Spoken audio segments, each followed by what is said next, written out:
Se rendre sur la tombe de son enfant est une tâche cruelle pour un parent, mais chaque fois que Ying Ying et Shou Jingshang le font, les fleurs qui y sont déposées les réconfortent. Toute l'année, ces fleurs sont apportées par des étrangers venus rendre hommage à Iris et à tout ce qu'elle représente.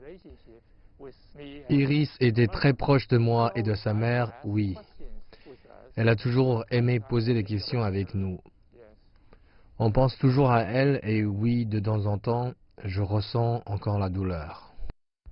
Son combat contre la dépression a abouti à une fin tragique pour Iris puisqu'elle a mis fin à ses jours en 2004 à l'âge de 36 ans. Pendant sa courte vie, la journaliste et auteure obstinée a écrit Le viol de Nankin, livre primé et best-seller qui détaille avec minutie les horreurs de la guerre. En avril, à Huai'an, en Chine, ville natale du grand-père d'Iris, a ouvert la salle commémorative Iris Chang, où ont été disposées une représentation en cire d'Iris et plusieurs de ses écrits et discours. Mon mari et moi sommes très heureux que le monde se souvienne encore d'Iris. Cette année est le 13e anniversaire de sa mort. Il semble encore que les gens se souviennent d'elle et que le travail qu'elle a initié se poursuit. Bien sûr, nous continuons aussi son travail inachevé. Plus tôt cette année, les Chang ont assisté avec satisfaction à ce qu'ils estiment être une continuation du travail d'Iris, la présentation officielle du premier mémorial en souvenir des femmes de réconfort dans une grande ville des États-Unis, à savoir San Francisco.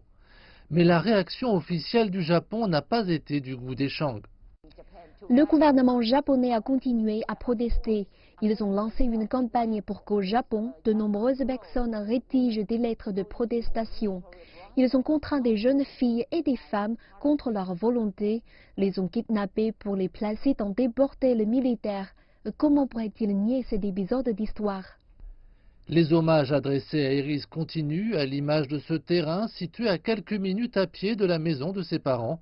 C'est ici qu'ouvrira le parc Iris Chang, mais les projets de Microsoft de construire un puits à cet endroit pour assurer le refroidissement de son centre de données provoquent de nombreux retards.